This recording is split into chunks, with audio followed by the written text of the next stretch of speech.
প্রিয় দর্শক সবাইকে এই সময় অনুষ্ঠানে স্বাগতম। সঙ্গে আছি আমি এস আকাশ। আপনারা জানেন এই সময় অনুষ্ঠানে আমরা রাজনীতির বিভিন্ন বিষয় নিয়ে আলোচনা করে থাকি, বিশেষ করে চলমান যে বিভিন্ন বিষয় সেটা নিয়ে আমরা বিশ্লেষণ করার চেষ্টা করি। আমরা আজও তেমনটি করব। দুজন অতিথিকে আমাদের স্টুডিওতে আমন্ত্রণ জানিয়েছি, তাদের সাথে আপনাদের পরিচয় করে দিচ্ছি। আমাদের সঙ্গে আছেন ডক্টর আসাদুজ্জামান রিপন, বিশেষ সম্পাদক বিএনপি, এবং অসীম কুমার উকিল, সংস্কৃতি বিষয়ক সম্পাদক আওয়ামী লীগ। আপনাদের দুজনকেই স্বাগত জানাচ্ছি। ডক্টর আসাদুজ্জামান রিপন, আমাদের অনুষ্ঠানে আসার জন্য অনেক ধন্যবাদ। অনেকদিন পর আমাদের অনুষ্ঠানে এসেছেন। আমরা শুরু করি। রাজনীতিতে আমরা এখন যে আলোচনাগুলো হচ্ছে, হঠাৎ করে আমরা দেখলাম যে বিএনপির পক্ষ থেকে বিভিন্ন নেত্রী বলছেন যে বিএনপি নেত্রী খালেদা জিয়াকে কারাগারে পাঠানো হতে পারে, এমনটি আশঙ্কা করেছেন আপনারা। তো হঠাৎ করে এরকম আশঙ্কা করার কারণটা কি? দেখুন, আপনারা জানেন যে আমাদের নেত্রী বিএনপি চেয়ারপারসন বেগম খালেদা জিয়ার বিরুদ্ধে দুটো মামলা, অলমোস্ট বলা যেতে পারে প্রায় রায়ের অপেক্ষায়, প্রায়। তো এর মধ্যে ওনার আত্মপক্ষ সমর্থনের প্রক্রিয়া চলছে। উনি সেখানে ওনার বিবৃতি দিচ্ছেন। তো যেই হারে তড়িঘড়ি করে মামলার তারিখ পড়ছে প্রায় অলমোস্ট প্রতি সপ্তাহে, এবার থার্সডে বৃহস্পতিবার দিন একেবারে ধরেই রাখা হয়েছে যে এটা খালেদা জিয়ার জন্য বৃহস্পতিবার। তো ফলে সরকারের তরফ থেকে বা বিচার যেহেতু অধস্তন আদালতগুলো খুব স্বাধীনভাবে কাজ করতে পারে, এটা বাংলাদেশের সুশীল সমাজ মনে করে না। তো এই যে আদালতের এই যে ট্রাইব্যুনালে যেভাবে বিচারের ব্যাপারটা চলছে, তাতে করে মনে হচ্ছে যে এক ধরনের তাড়া বোধহয় সুতোর টানে চলছে। কারণ আমরা জানি যে, আপনি জানেন যে 9 বছর বাংলাদেশে যে স্বৈর শাসনের জন্য যেই ভদ্রলোককে আমরা দায়ী করি, হোসেন মোহাম্মদ এরশাদ, তার বিরুদ্ধে অনেকগুলো মামলা ছিল। এই মামলাগুলো চলতে চলতে একেবারে রায়ের পর্যায়ে যে রায় ঘোষণা হবে, ওদিন হঠাৎ করে আমরা দেখলাম আদালতের বিচারক বদলি হয়ে গেলেন। তারপর নতুন বিচারক আসলেন। তো নতুন জজ সাহেব এসে বললেন যে আমাকে আবার নতুন করে পড়তে হবে মামলার সমস্ত ডকুমেন্টস, পরে দেখা যাবে। মামলা খুব ধীর লয়ে চলছে। তো যেহেতু উনি প্রধানমন্ত্রীর বিশেষ দূত, সুতরাং এই মামলার যে কোনো দৃশ্যমান কোনো অগ্রগতি হবে সেটা মনে করার কোনো কারণও নেই। তো এটা একটা দিক। দ্বিতীয়ত হচ্ছে যে আপনি জানেন যে আমাদের বিএনপি নেত্রী এবং আওয়ামী লীগের সভানেত্রী, দু দলের প্রধানের বিরুদ্ধে 111-এর সময় অনেকগুলো মামলা দেওয়া হয়েছিল। বিএনপি চেয়ারপারসনের বিরুদ্ধে যতগুলো মামলা ছিল তার প্রায় দ্বিগুণ মামলা ছিল আওয়ামী লীগ সভানেত্রীর বিরুদ্ধে। এবং উনি একটি পর্যায়ে গ্রেপ্তার হওয়ার পর উনি প্যারোলে বিদেশে যান। বিদেশ থেকে দেশে আসেন, প্যারোলে থাকা অবস্থায় তিনি নির্বাচনে অংশ নেন, তারপরে প্রধানমন্ত্রী হন। তারপরের ঘটনা বলি আপনাদের জানা, একটা পর্যায়ে দেখা গেল যে ওনার বিরুদ্ধে মামলাগুলো প্রায় প্রত্যাহার হয়ে গেল, প্রায় সবগুলো। যেহেতু উনি ক্ষমতায় ছিলেন, প্রত্যাহার হয়ে গেল। অ্যাটর্নি জেনারেল অথবা সরকারের পিপি তারা তো আর কেউ করেননি, কি বলে, কন্টেস্ট করেননি। পক্ষান্তরে বিএনপি চেয়ারপারসনের মামলাগুলো বহাল থাকলো। শুধু বহাল থাকলো না, এই মামলাগুলো খুব দ্রুত গতিতে মামলাগুলো চলছে। অস্বাভাবিক গতি, দ্রুত শুধু বলা যাবে না, অস্বাভাবিক গতিতে মামলাগুলো চলছে। এবং এটা আওয়ামী লীগের বিভিন্ন পর্যায়ের নেতৃবৃন্দ আর সরকারের মধ্যে একজন খালেদা জিয়া বিষয়ক মন্ত্রী আছে, তার নাম হচ্ছে হাসানুল হক। তিনি তো পারলে তাকে রাজনীতিকে বিদায় করে দিতে চান। প্রতিনিয়ত একটা এই ধরনের আপনার হিংসাশ্রয়ী কথাবার্তা তিনি বলে যান। সর্বশেষ গতকাল শাসক দলের প্রধান আওয়ামী লীগ সভানেত্রী তিনি তাদের রাজনৈতিক দলের নেতৃবৃন্দ কর্মীদের সভাতে, জার্মানে, ইউরোপের বিভিন্ন দেশ থেকে আওয়ামী লীগের সমর্থক নেতা কর্মী যারা এসেছিলেন, তাদের একটি সভাতে তিনি অত্যন্ত জোরের সঙ্গে বলেছেন যে তাকে শাস্তি পেতে হবে। এবং তিনি খুব তীর্যক ভাষায় বলেন যে বেগম খালেদা জিয়া অন্যায় করেছেন, তিনি অফেন্স করেছেন, তিনি ক্রাইম কমিট করেছেন, এই জাতীয় কথাবার্তা খুব দৃঢ়তার সঙ্গে বললেন। এই সমস্ত কথাবার্তাগুলো মানে এই কথাবার্তাগুলো শাসক দলের তরফ থেকে বিভিন্নভাবে আসছিল। খোদ সরকার প্রধান যখন নিজে এরকম কথা বলেন তখন তো আর আদালতের আপনার সাক্ষী সাবুদের কোনো প্রয়োজন নাই। এবং আরও ইন্টারেস্টিং বলবো না, আমি বলবো যে অত্যন্ত সারপ্রাইজিং, সেটা হচ্ছে যে বাংলাদেশের আদালতে কাউকে শাস্তি দিতে হলে বা কোনো বিচার প্রক্রিয়া সম্পন্ন করতে হলে সাক্ষী একটা গুরুত্বপূর্ণ ব্যাপার। এবং সাক্ষী কিভাবে নিতে হবে সেটা বাংলাদেশের সাক্ষ্য আইনে উল্লেখ করা আছে। সেখানে বলা আছে যার যার ধর্ম অনুযায়ী যারা আদালতে সাক্ষী দেবেন তার সৃষ্টিকর্তার নামে তিনি সাক্ষী দিয়ে বলবেন যে তিনি যা বলছেন সঠিক বলছেন। বিএনপি চেয়ারপারসন বেগম খালেদা জিয়ার বিরুদ্ধে যে সরকারের তরফ থেকে যে সরকারের যে সাক্ষীগুলো তারা প্রডিউস করেছেন, সেই সাক্ষী হিসেবে যারা সাক্ষ্যদান করেছেন তাদের কেউই আইন অনুসরণ করে তারা কেউ সাক্ষী দেননি, অর্থাৎ সৃষ্টিকর্তার নামে কেউই সাক্ষী দেননি। এটা বিএনপির তরফ থেকে আমাদের বিএনপি চেয়ারপারসনের যারা আইনজীবী তারা এটা কন্টেস্ট করেছেন। তারা বলেছিলেন যে সাক্ষ্য গ্রহণের প্রক্রিয়াটি তো বেআইনি, সেটা তো আদালতের একটা বিষয়। তখন আপনার এখন আশঙ্কা হচ্ছে যে এইসব আশঙ্কাটা হচ্ছে এই কারণে যে এটা তুমি ন্যায়সঙ্গত বলতেই পারি, যেটা আইনে নেয় আইনের বাইরে যে সাক্ষী যেন তেনভাবে সাক্ষী ঠাক্কি দিয়ে ঠিক জিনিসটা শেষ করতে চাচ্ছে। তো তখন মনে হলো আমরা এটা আশঙ্কা করছি যে যেহেতু একটা আইনি বিধান অনুসরণ তারা করছেন না, বেআইনিভাবে সাক্ষ্য গ্রহণ করলেন এবং সেই ধারাবাহিকতা রক্ষা করলেন। এরপরে যখন আমরা উচ্চ আদালতে গেলাম তখন উচ্চ আদালতের সম্মানিত বিচারপতি তিনি উল্লেখ করলেন আগে যা হয়েছে এরপরেরগুলো যেন আইন অনুযায়ী চলে। এখন কথা আগেরটা যদি পরেরটা যদি আইন অনুযায়ী চলে তো আগেরটা তো আইন অনুযায়ী হয়নি, এটা খুব স্পষ্ট। যেমন মনে করেন আমরা যদি ধর্ম অনুযায়ী বলি, আমি মুসলমান হিসেবে যদি বলি যে নামাজ পড়ার কতগুলো নিয়মকানুন আছে, রোজা থাকার কতগুলো নিয়ম আছে, ওনাদের ধর্মের মধ্যে উপোস থাকার কতগুলো নিয়মকানুন আছে।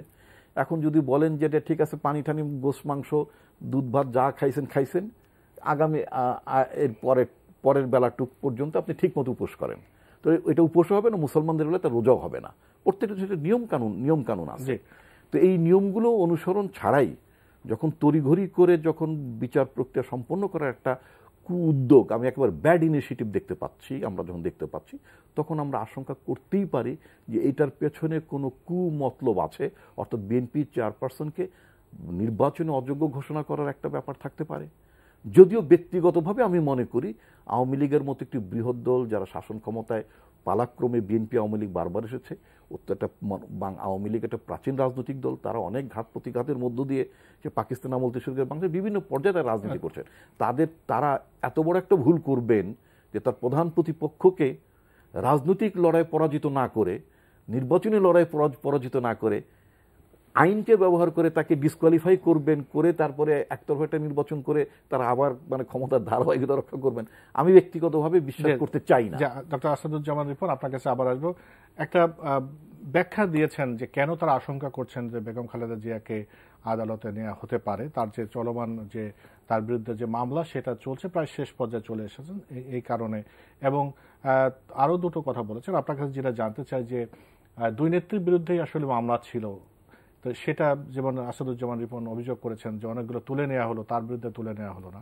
এবং তার বেগম খালেদা জিয়ার বিরুদ্ধে যে মামলাটা চলছে সেটা তার ভাষায় যে এটা বেআইনিভাবে অনেক সময় সাক্ষ্য নিয়ে এটা তড়িঘড়ি বা কু উদ্দেশ্য থাকতে পারে। আপনাদের উদ্দেশ্য কি? আপনাকে ধন্যবাদ। আসলে ফেব্রুয়ারি মাস ভাষা শহীদদের মাস, আন্তর্জাতিক মাতৃভাষা দিবসের মাস। এর পূর্বে আমরা ডিসেম্বর মাসে বিজয় মাস করেছি, ডিসেম্বর, জানুয়ারি, ফেব্রুয়ারি, মার্চ। এই বিষয়গুলি আসলে বাঙালি সংস্কৃতির মাস আর কি। সামগ্রিকভাবে এই সময়গুলিতে এই মুক্তিযুদ্ধের চেতনার মানুষগুলি সব ঐক্যবদ্ধ হয়ে এগিয়ে যায়। বাংলাদেশে একটি রাজনীতির পরিবেশও থাকে, অন্যায় অনাচার অত্যাচারের বিরুদ্ধে প্রতিবাদের মাস হিসেবে এগুলো চিহ্নিত। আমরা এটি সবকিছু মিলে আমরা একটি সুন্দর সময় অতিক্রম করছি। আগামী দিনের নির্বাচন যেটি সংবিধান অনুযায়ী সময় মতো হবে, সেই নির্বাচনের প্রস্তুতিগুলি আমরা নিচ্ছি। এর মাঝে এই বিষয়গুলি নিয়ে কথা হচ্ছে। রিপন ভাইয়ের যে অভিযোগগুলি করেছে একটি বিষয়, হ্যাঁ ঠিক আছে, যে বিষয়গুলি তুলে ধরেছেন, উঠে এনেছেন, এর মধ্যে কিছু একটা হলো যে দুই নেত্রীর বিরুদ্ধেই মামলা ছিল।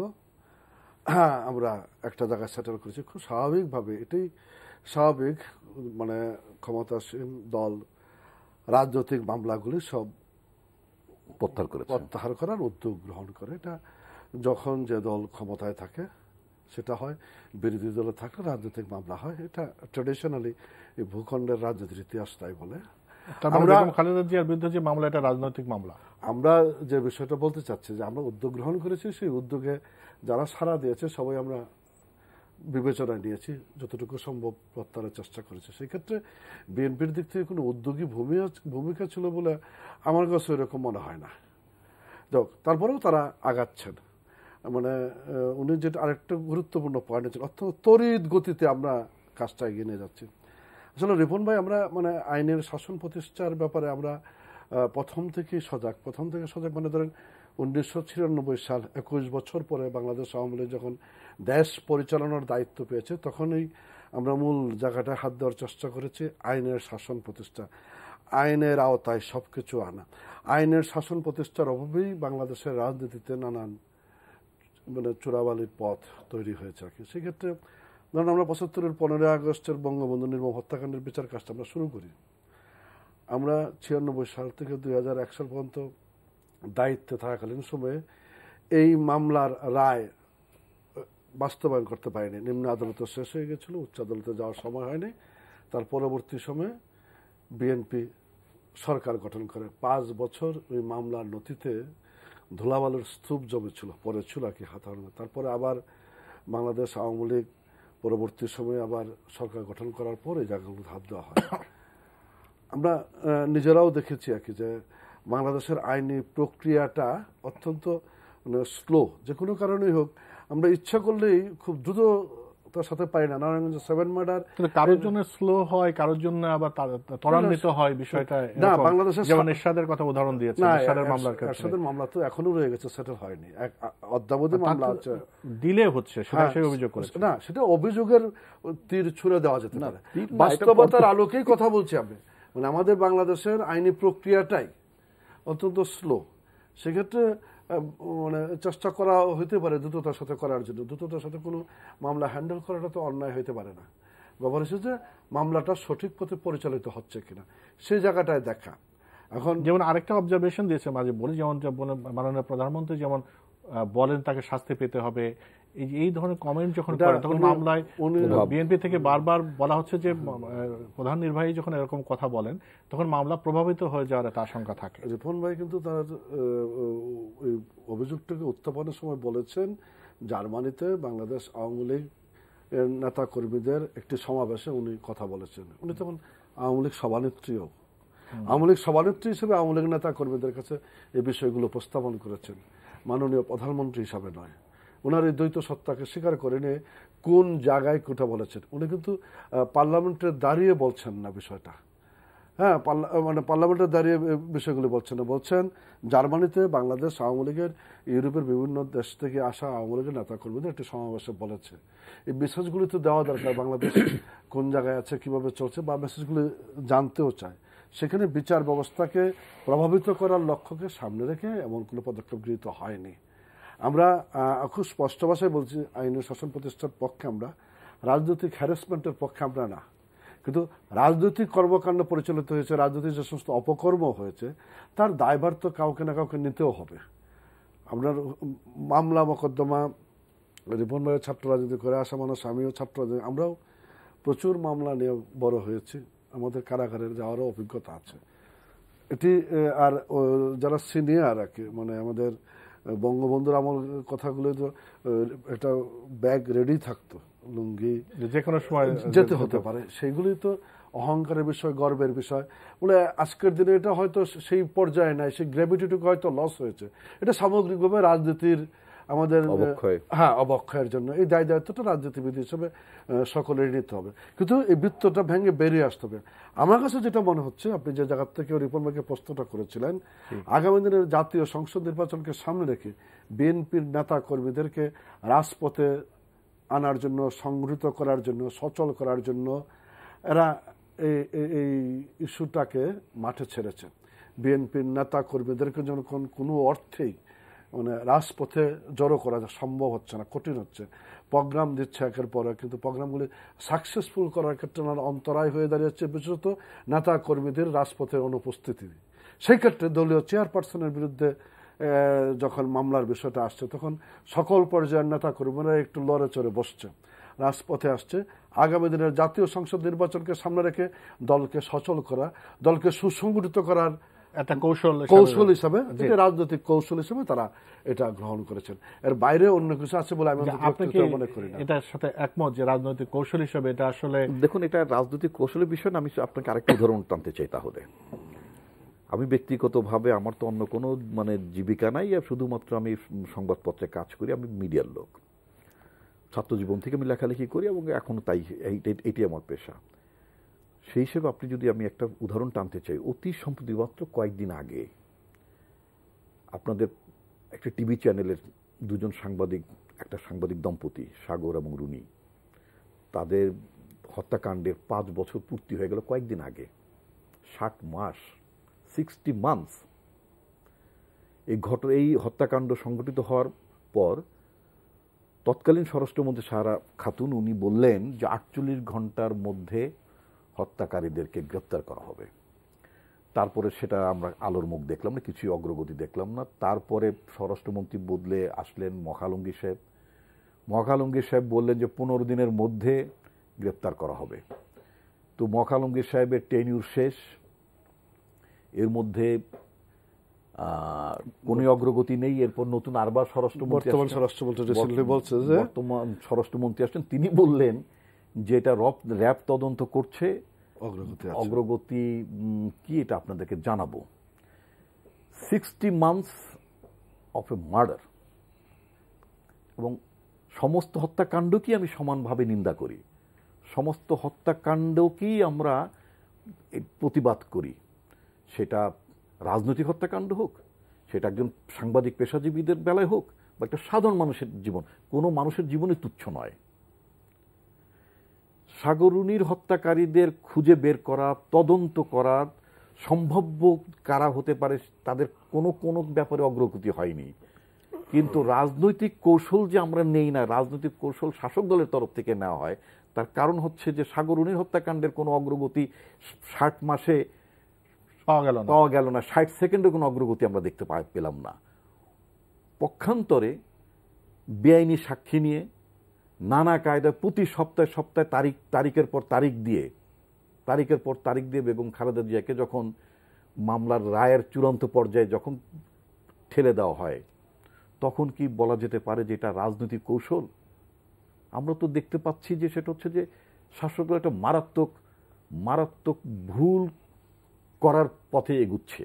যদিও ব্যক্তিগতভাবে বিশ্বাস করি যে আওয়ামী লীগের মধ্যে অনেক প্রজ্ঞাবান নেতা আছেন, তারা নিশ্চয়ই একটি পর্যায়ে থেমে যাবেন বলে আমি মনে করি যে এটা শুধু তাদের হয়রানির কৌশল হওয়া পর্যন্ত যেন সীমিত থাকে।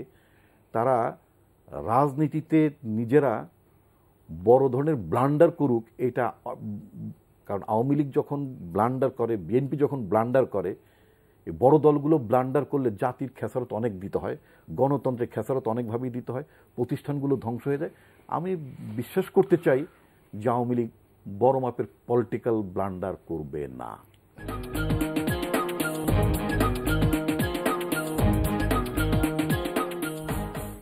আমাদের সাথে আছেন ডক্টর আসাদুজ্জামান রিপন, বিশেষ সম্পাদক বিএনপি, এবং অসীম কুমার উকিল, সংস্কৃতি বিষয়ক সম্পাদক আওয়ামী লীগ। অসীম কুমার উকিল, আপনার কাছে আসি। আমরা বরং আরেকটু অন্যদিকে আলোচনা যাই। সেটা হলো যে নির্বাচনকালীন সরকার, সংবিধানে একটা সরকারের ব্যবস্থা আছে, কিভাবে হবে সেটা সংবিধানে বলা আছে। সেটাই আপনারা এবং আপনাদের যে সিনিয়র নেতা সবাই সেটাই বলছে যে সংবিধান অনুযায়ী নির্বাচন হবে। কিন্তু বিএনপির পক্ষ থেকে বলা হচ্ছে তারা একটা নির্বাচনকালীন সরকারের রূপরেখা দিতে চায়, কিন্তু কি রূপরেখা দেবে এখনো পরিষ্কার নয়। কিন্তু রূপরেখা দেওয়ার আগেই আপনারা কেন এটাকে প্রত্যাখ্যান করছেন? একটু রিপন ভাইয়ের কথার রেশ ধরে, সাগরের হত্যাকাণ্ডের রহস্য উন্মোচিত হবে, তার হত্যাকারীদের আইনের আওতায় আনা হবে, শাস্তি হবে। এটি রিপন ভাইয়ের সাথে আমিও একমত। আমরা আশা করছি যে সমস্ত সীমাবদ্ধতা কাটিয়ে বা ব্যর্থতা কাটিয়ে সম্পাদে এগিয়ে যাবে। পাশাপাশি এটুকু বলবো, বঙ্গবন্ধু হত্যার বিচারের কাজ শুরু করার জন্য বাংলাদেশ আওয়ামী লীগকে 21 বছর অপেক্ষা করতে হয়েছে। 21 বছর পর আমরা দেশ পরিচালনার দায়িত্ব পাওয়ার পর, সরকার গঠন করার পর এটার কাজটা শুরু করতে পেরেছি। আমি মানে অনেক সময় মনে হতে পারে যে কাসন্দি ঘাটার মতো বিষয়, কিন্তু বাংলাদেশের এই প্রেক্ষাপটগুলি বিবেচনায় রেখে আমি সামনের দিনে সবগুলো সাজাতে হবে, যাতে কখনোই এরকম বিড়ম্বনার শিকার হতে না হয়। এটি সাগরণী হত্যাকাণ্ড নিন্দনীয়, দুঃখজনক, মর্মান্তিক, সমস্ত কিছু কাটিয়ে আমরা এগিয়ে যাব।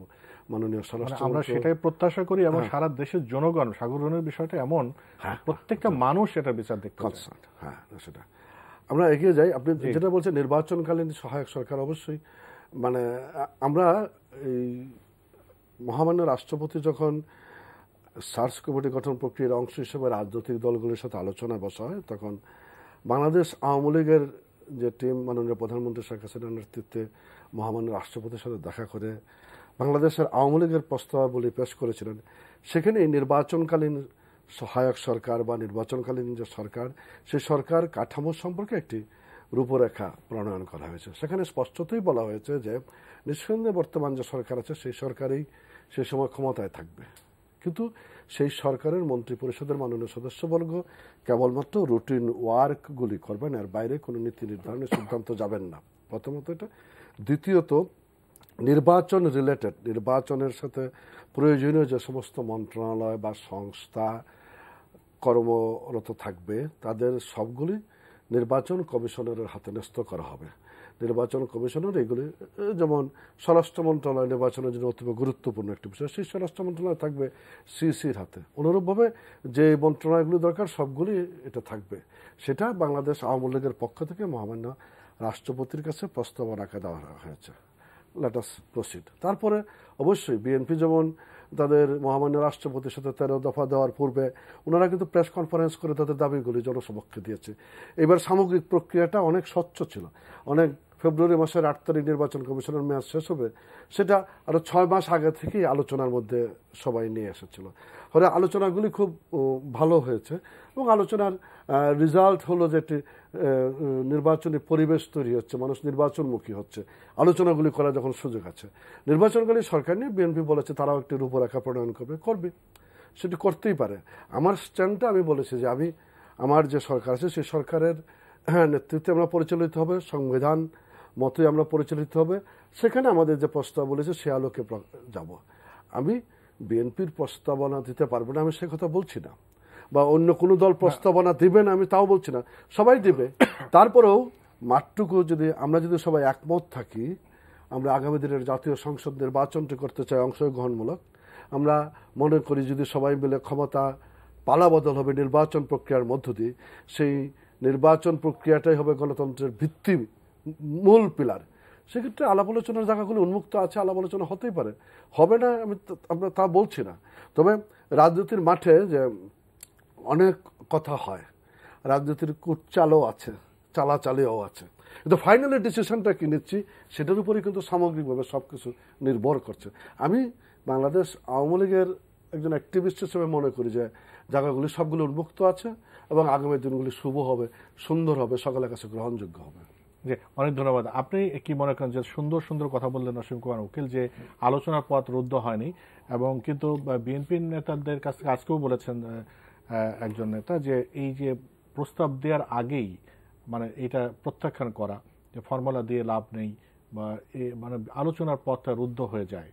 কিন্তু আপনারা বলছেন যে আসলে একটা নির্বাচনকালীন সহায়ক সরকার দরকার, তো সেটা কবে নাগাদ আপনারা দিতে পারেন? এবং সরকারের মনোভাব, যেমন অসীম কুমার উকিলের কথাই যেটা পাচ্ছেন, যে একটা সহনশীল বা আলোচনার পরিবেশ, সরকারের উচ্চমহল থেকে এরকম কোনো আভাস পাচ্ছেন কিনা? দেখুন, আমার বন্ধুবর অসীম কুমার উকিল মানুষ বরাবরই উনি অত্যন্ত সজ্জন মানুষ, ভদ্রলোক মানুষ, সংস্কৃতিবান মানুষ। এবার আওয়ামী লীগ তাকে একটা উপযুক্ত পদও দিয়েছেন সংস্কৃতি, অফকোর্স এটা অত্যন্ত গুরুত্বপূর্ণ ব্যাপার। আমাদের আচার আচরণ, ব্যবহার, কথাবার্তা সমস্ত কিছুর মধ্য দিয়ে আমাদের রুচি সংস্কৃতির প্রতিফলন ঘটে। উনি রাজনীতি সম্পর্কে অত্যন্ত ইতিবাচক কথা বলছেন। একজন রাজনীতিকের যেভাবে কথা বলা উচিত তিনি তাই বলেছেন। রাজনীতিতে ইতিবাচকতা থাকা দরকার, রাজনীতির মধ্যে সমন্বয় থাকা দরকার, রাজনীতির মধ্যে সহনশীলতা থাকা দরকার, এবং রাজনীতির মধ্যে বোঝাপড়া, আন্ডারস্ট্যান্ডিং থাকা দরকার। দরজা বন্ধ করে, যদি গান যেমন আছে সবকটি জানালা খুলে দাও না, জানালা খুলে না দিয়ে কপাট বন্ধ করে জানালা বন্ধ করার যে রাজনীতি, এটার ফল কোনোদিনই ভালো হয়নি। একগুঁয়েমি, একতরফা মনোভাব, এটা কখনই রাজনীতির জন্য সুফল বয়ে আনে না। অসীম কুমার উকিল যেটা বললেন এটাই হওয়া উচিত, এবং শাসক দলের তরফ থেকে যদি ওনার সিনিয়র কলিগরা যদি এরকম চিন্তা ভাবনা করেন, মানে তাদের মনোভাব বদলান, এটা অবশ্যই আমি মনে করি যে নির্বাচন তো এখনো দেরি আছে, নির্বাচন কেন্দ্রিক আলোচনাগুলো হতে পারে। দ্বিতীয়ত হচ্ছে আপনার আমাদের যে সহায়ক সরকারের কথা যেটা আমরা বলছি, নির্বাচনকালীন যে সহায়ক সরকারের কথা বলেছি, এটা আমাদের অভিজ্ঞতা, দেশের জনগণের অভিজ্ঞতা, যে জনগণ ভোট দিতে পারেনি, ভোট দেওয়ার যে এখন কী বিড়ম্বনা, কী কষ্ট, যে একতরফাভাবে ভোট হয়ে যায়, একতরফাভাবে ভোট হওয়ার কারণে যেভাবে মানে পার্লামেন্ট ইলেকশন হলো, ঠিক একই অনুরূপভাবে নিম্ন পর্যায়ে অর্থাৎ লোকাল গভর্নমেন্টের কিছু লোক মনে করলেন এমপি সাহেবরা যদি ফাও ভোটে এমপি হতে পারে, তাহলে আমি কেন ফাও ভোটে মেয়র হব না, উপজেলা চেয়ারম্যান হতে পারবো না। ফলে হয়ে গেছে কি, টোটাল নির্বাচনী প্রতিষ্ঠানগুলো, ইউনিয়ন পরিষদ বলেন, মেয়র ইলেকশন বলেন, বা আপনার উপজেলা চেয়ারম্যান ইলেকশন বলেন, সমস্ত টোটাল নির্বাচনী ব্যবস্থাটা তছনছ হয়ে গেছে। এটা একটা ভয়াবহ খারাপ দিক। এবং এই জায়গাটা হয়েছে যে এমপি সাহেবরা যদি নির্বাচন করতে ফাও ভোটে পাশ করেন, আমি কেন ভোট নিয়ে পাশ করতে হবে, আমাকে কেন জনগণের কাছে যেতে হবে, নির্বাচন কেন স্বচ্ছ হতে হবে আমার বেলায়। অর্থাৎ এই মানসিকতার কারণে একটা দুর্বিনীত আচরণ আপনার শাসক দলের মধ্য থেকে আমরা দেখতে পাচ্ছি। যে কয়েকদিন আগে একজন মেয়রের গুলিতে একজন সাংবাদিক নিহত হলেন, it is outcome of that bad culture. পলিটিক্সের যে বাজে সংস্কৃতি, সেটা একটা আউটকাম। আমি খুব অবাক হয়ে যাই এবং খুব আমি মানে আমার নিজের চোখকে বিশ্বাস করতে পারিনি যখন আমি আপনার অনলাইনে যখন দেখলাম যে শাসক দলের সাধারণ সম্পাদকের জন্য ওবায়দুল কাদের তার হাতে, আওয়ামী লীগের সাধারণ সম্পাদকের হাতে নিজ দলের একজন সংসদ সদস্য লাঞ্ছিত হয়েছেন, প্রহিত হয়েছেন। ওবায়দুল কাদের সাহেব ছাত্রলীগের সভাপতি ছিলেন। উনি আমাদের নিঃসন্দেহে আমাদের সিনিয়র, আমাদের ঢাকা বিশ্ববিদ্যালয়ের ছাত্র ছিলেন, ছাত্র রাজনীতির শীর্ষ পর্যায়ে গিয়েছিলেন। তারপরে আমরা ছাত্র সংগ্রহের শীর্ষ পর্যায়ে আমরা গিয়েছি। এটা ওবায়দুল কাদের সাহেবের কাছ থেকে এটা একেবারে অপ্রত্যাশিত। আমি বিশ্বাস করতে পারিনি এটা ঘটনার সত্য না, কারণ আজকাল তো নিউজের মধ্যে অনেক মানে ফেসবুকে নানান রকম নিউজ ওঠে। আমি এটা ভাবতেই পারি না। এই যে অসহিষ্ণুতা, তার দলের কোনো সংসদ সদস্য মানে ভুল করতে পারেন, অন্যায় করতে পারেন, আচরণ সঙ্গত নাও হতে পারে, কিন্তু তার প্রতিক্রিয়া একটা পার্টির, বিএনপি, আওয়ামী লীগ বা যে দলই হোক না কেন, পার্টির সেক্রেটারি জেনারেলকে হাত তুলতে হবে, এটা এটা এটা একেবারেই কল্পনা অতীত ব্যাপার ছিল। কিন্তু সেই ঘটনাগুলো কিন্তু ঘটছে। এই জায়গা থেকে কেন ঘটেছে, মানে why he lost his temper, এটা আমরা জানি না, ঘটনা আসলে আমরা ছিলাম না, আই ডোন্ট আন্ডারস্ট্যান্ড, আমি জানি না, বুঝতে পারি না। তো এই নির্বাচনকালীন সরকারের কথা বলছিলাম। তো এটা হচ্ছে কি যে নির্বাচনকালে একটা সহায়ক সরকার থাকতে হবে এই কারণে, যাতে করে বিএনপি হোক, আওয়ামী লীগ, সমস্ত রাজনৈতিক দলগুলো যাতে মনে করে যেটা ইজি গোয়িং ব্যাপার না, জনগণের প্রতি আস্থা রাখতে হবে, জনগণের উপর ভর করতে হবে, জনগণকে নির্ভর করতে হবে, জনগণকে জয় করতে হবে, এবং জনগণের ইচ্ছার প্রতিফলনটা যাতে বাধাগ্রস্ত না হয় সেটার দিকেও খেয়াল রাখতে হবে। এবং সেটা অভিজ্ঞতা যেটা বলে, যে কারণ আপনি ধরুন আওয়ামী লীগ এক সময় দলীয় সরকার অধীন নির্বাচন করতে চায়নি, তারা তত্ত্বাবধায়ক সরকারের দাবি তুলেছেন, এবং একটি পর্যায়ে বিএনপি এই দাবি মানতে বাধ্য হয়েছে, এটা তো সত্য কথা। তো ওইভাবে তো নির্বাচন চলছিল। বাংলাদেশের জনগণ তত্ত্বাবধায়ক ব্যবস্থা বাতিল করতে বলেনি, বিচারপতি খায়রুল হকের মনে হয়েছে তিনি বাতিল করে দিলেন, কেউ তার কাছে চায়নি। এবং এই যে তত্ত্বাবধায়ক ব্যবস্থাটা বাতিল করার পরে গোটার গণতান্ত্রিক ব্যবস্থা, রাজনৈতিক ব্যবস্থাটা তছনছ হয়ে গেল। এই জন্য আমাদের কাছে যেটা মনে হয়েছে, যদি আমরা জনগণ কর্তৃক, জনগণের দ্বারা, জনগণের জন্য, অর্থাৎ ডেমোক্রেসির যে ফান্ডামেন্টাল প্রিন্সিপাল আব্রাহাম লিঙ্কন যেটা বলেছেন, সেটাকে যদি আমরা ফিরিয়ে আনতে চাই, জনগণের সরকার, জনগণ কর্তৃক সরকার, জনগণের জন্য সরকার, সেটা যদি আনতে হয়, তাহলে একটা অবাধ নিরপেক্ষ নির্বাচনের কোনো বিকল্প নেই। এবং সেই নির্বাচনটি এনশিওর করার জন্য ইনকামবেন্ট গভর্নমেন্ট, ক্ষমতাসীন দল, bit with BNP, bit with Awami League, Awami League বিএনপিকে বিশ্বাস করবে না, বিএনপি আওয়ামী লীগকে বিশ্বাস করবে না, জনগণও বিশ্বাস করবে না। সেজন্য যেটা দরকার, এইটাকে একটা বিশ্বাসের তো কোথাও না কোথাও আস্থা রাখতে হবে। সেটা তো জনগণ ভোট দিয়ে সরকার চালাচ্ছে, সরকার বানাচ্ছে, প্রধানমন্ত্রী বানাচ্ছে, মন্ত্রী চালাচ্ছে, রাষ্ট্র চালাচ্ছে, কিন্তু ইলেকশনের সময় এসে আপনারা জনগণের কিন্তু এখানে দোষ না, আপনি কিন্তু আপনারা রাজনীতিবিদরা একে অপরকে বিশ্বাস করেন। আপনি কিন্তু একটা খুব ফান্ডামেন্টাল জায়গায় চলে আসছেন। সেটা হচ্ছে যে এখন যে বর্তমান যে সরকারটি ক্ষমতায় আছে, এই সরকারটা তো জনগণ দ্বারা নির্বাচিত সরকার না। এই সরকারের নির্বাচন আগে 154টি আসন আগেই বিনা ভোট ছাড়াই আনকনটেস্টেড ছিল, এবং এই কারণে তাদের কিন্তু শপথ নেওয়ার আগেই নির্বাচন প্রক্রিয়ার মধ্য দিয়ে তাদের সরকার গঠনের নিশ্চয়তা মিলে গিয়েছিল। তার মানে 154 সিটস, অর্থাৎ মোর দেন মেজরিটি জনগণ ভোট দিতে পারেনি। যে সরকার জনগণের কাছে দায়বদ্ধ নয়, যে সরকার জনগণ কর্তৃক নির্বাচিত নয়, বাকি আসনগুলোতে যেইভাবে নির্বাচন হয়েছে, সেই সরকারের হাতে তো অনেক কিছু নিরাপদ থাকার কোনো কারণ নেই। এবং আমরা মনে করি যাতে আরেকটি 14 জন ইলেকশন না হয়, যেটা বারবার বলেছেন, এবং আওয়ামী লীগের সভানেত্রী তার দলের কাউন্সিলেও তিনি একটা পার্টিসিপেটরি ইলেকশনের কথা তিনি উল্লেখ করেন, তিনি উপলব্ধি করেছেন যে একটা পার্টিসিপেটরি ইলেকশন ইজ নিডেড। তো সুতরাং আমি মনে করব যে 2014 সালে যেটা হয়ে গিয়েছে, আমরা তো সেখান থেকে তো আমরা ওই জায়গাতে ফিরে যেতে পারবো না, কিন্তু সামনের দিনগুলোতে যাতে এই ধরনের পরিস্থিতি না হয়, যাতে সকল দল অংশগ্রহণ করে, জনগণ যাতে সরকার গঠন করার সুযোগ পায়, অর্থাৎ জনগণ ইচ্ছা অনুযায়ী যাতে সরকার গঠিত হয়, জনগণের ইচ্ছার প্রতিফলন যাতে ভোটের মধ্যে হয়, সেটার জন্য আমরা আপনাকে ধন্যবাদ। অশোক কুমার উকিল, যে প্রশ্নগুলো আসছে আসলে সবকিছুই তো এখন আবর্তিত হচ্ছে আগামী নির্বাচনকে কেন্দ্র করে, এবং একটা ভালো বিষয় যে বিএনপি আলোচনা এসেছে ওই মাঠে আন্দোলনে বা ওই ধরনের ভাঙচুর বা এই ধরনের আন্দোলনে নাই, আলোচনার মধ্যে এসছে, এবং রাষ্ট্রপতিকে মুরব্বী মেনে নিয়েছেন। তাদের সাথে যেমন ইলেকশন কমিশন গঠনে সব দল অংশগ্রহণ করেছে, এটা ভালো একটা পরিবেশ এখন বিরাজ করছে। এবং আওয়ামী লীগের পক্ষ থেকেও যেমনটি বলছিলেন যে প্রধানমন্ত্রীও বলেছেন যে প্রশ্নবিদ্ধ নির্বাচন চান না।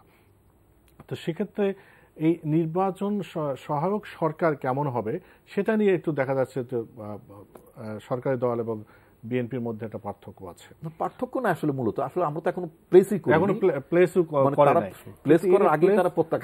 করার আগেই যে প্রত্যাখ্যান করা, এবং তাহলে যে আলোচনা আপনি যেমনটি বলছেন এটা আলোচনা হতে পারে। কিন্তু আপনার কাছে একটা মৌলিক প্রশ্ন করি, 5ই জানুয়ারি যে নির্বাচন বিএনপি ছাড়া করে যে একটা প্রশ্নবোধ বা একটা অস্বস্তি মধ্যে থাকা, আগামী দিনে নির্বাচন বিএনপিকে নির্বাচনে আনা আওয়ামী লীগের জন্য কতটা চ্যালেঞ্জ বা কতটা মনে করছেন বিএনপিকে দরকার? একটু বাংলাদেশ আওয়ামী লীগের সাধারণ সম্পাদকের বিষয়ে একটা কথা বলেছে। আসলে সামাজিক যোগাযোগ মাধ্যম নিঃসন্দেহে এখন খুব পাওয়ারফুল সারা পৃথিবী জুড়ে। নতুন প্রজন্ম তো এর উপরে নির্ভর করে এগিয়ে যাচ্ছে। সেখানে একটি সংবাদ প্রচারিত হয়েছে, আমরা আমাদের দৃষ্টিতে এসেছে, আমরা বিষয়টি বোঝার জানার চেষ্টা করেছি। যেভাবে কেউ একজন পোস্টিংটা করেছে বিষয়গুলো ঠিক এরকম তা না।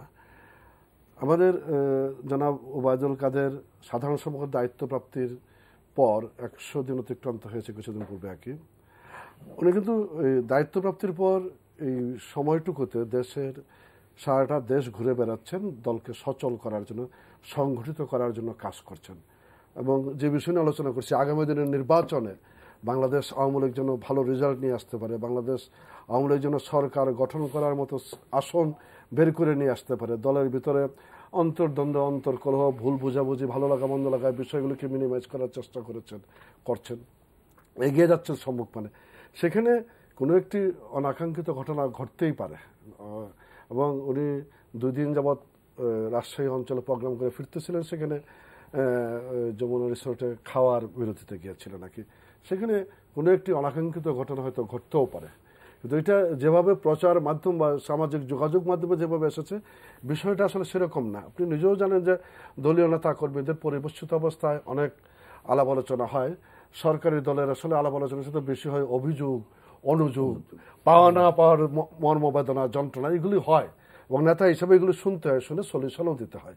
সেখানে কেউ হয়তো বিনয়ের সাথে বলে, কেউ হয়তো একটু উত্তেজিত হওয়ার স্বরে বলে। আবার নেতাকে অনেক সময় নিয়ন্ত্রণ করার জন্য বিনয়ের সাথেও নিয়ন্ত্রণ করতে হয়, অথবা তখন ও যদি 100 মাইল স্পিডে বলে তখন নেতাকে 120 মাইল স্পিডে বলে নিয়ন্ত্রণে রাখতে হয়। তো এটি কোনো মতে কাঙ্ক্ষিত হতে পারে না। আমরা এগিয়ে যাচ্ছি, নির্বাচনকালীন সরকার হবে, সহায়ক সরকার হবে, এবং সকলে মিলে নির্বাচনে আমরা আগামী দিন নির্বাচনে অংশগ্রহণ করব। আমরা এটা বিশ্বাস করি এখানে কোনো বিকল্প মাধ্যম নয়। আমরা এগিয়ে যাব, নির্বাচনের মধ্যে দিয়ে ক্ষমতার পালাবদল হবে। সেক্ষেত্রে সরকারের দল হিসেবে বা সরকারের আমরা যারা জোট আছে আমাদের হয়তো দায়িত্বটা বেশি, সরকারি দলের দায়িত্ব বেশি থাকে, কিন্তু অন্যান্য যারা স্টেক হোল্ডার তাদেরও দায়িত্বটা আছে আর কি।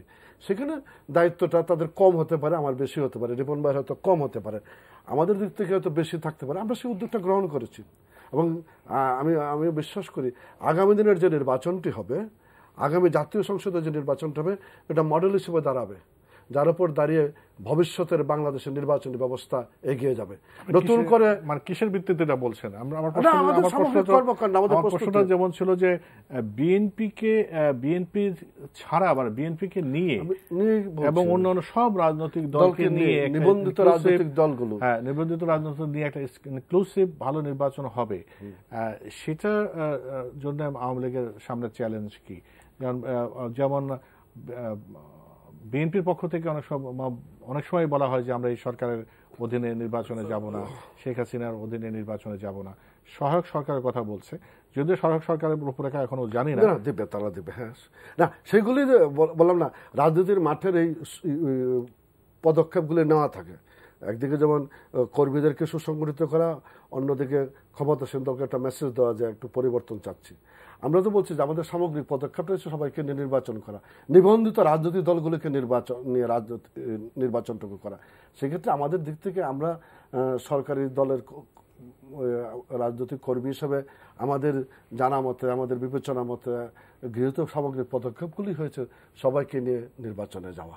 সেক্ষেত্রে এখন ৭১-এর মানবতা বিরোধী, যুদ্ধ অপরাধী, স্বাধীনতা বিরোধী শক্তি, এইগুলো যদি আলোচনায় আসে তখন তো প্রেক্ষাপটগুলি পাল্টে জায়গা। নিবন্ধিত রাজনৈতিক দলগুলির মধ্যে আমরা বিষয়গুলো বিবেচনা রাখবো।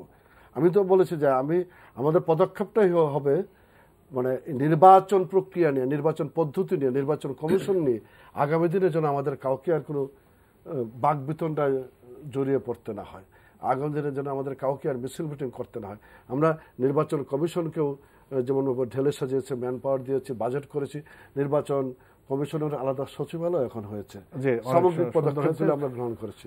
আপনাকে অনেক ধন্যবাদ। আমরা একদম শেষ, আসাদুজ্জামান রিপন, আপনি 30 সেকেন্ডে যদি শেষ কোনো কথা বলতে চান। না, আমি যেটা চাই, অসীম কুমার উকিল যে মানে আশাবাদ ব্যক্ত করেছেন, আমি একজন আশাবাদী নাগরিক হিসেবে আমি মনে করতে চাই যে সরকারের মধ্যে সুবিবেচনা প্রিভেল করবে, তাদের মধ্যে উন্নত চিন্তা আসবে গণতন্ত্র রক্ষার জন্য। যেটা ইতিমধ্যে আমাদের যে ড্যামেজগুলো হচ্ছে সেই ড্যামেজগুলো রিপেয়ার করার জন্য, ড্যামেজ কন্ট্রোল করার জন্য তারা পলিটিক্স অফ এনহিলেশন, প্রতিপক্ষকে ধ্বংস করে নয়, প্রতিপক্ষের রাজনীতির পথকে বন্ধুর করে নয়, কি করে আপনার প্রতিপক্ষকে আপনার সহগামী করে পাশে রেখে সাথে নিয়ে আমরা দেশটাকে আগাতে পারি, সবাই মিলে দেশটাকে আগাতে পারি, সেটার জন্য তারা অনেক ধন্যবাদ আসাদুজ্জামান রিপন এবং অসীম কুমার উকিল। আওয়ামী লীগ এবং বিএনপি দুই নেতা এই সুন্দরভাবে এত আলোচনা মানে এই রিসেন্ট টাইমে আমি দেখিনি, যে এই যে সমঝোতার একটা পরিবেশ তৈরি হচ্ছে, জাতীয় রাজনীতিতে এই সমঝোতা তৈরি হবে, জনগণ আশ্বস্ত হবে এবং জনগণ একটা গ্রহণযোগ্য অন্তর্ভুক্তিমূলক নির্বাচন হবে আগামী দিনে, সেই প্রত্যাশা রাখছি। প্রিয় দর্শক, আজ এ পর্যন্তই। আপনারা সবাই ভালো থাকবেন।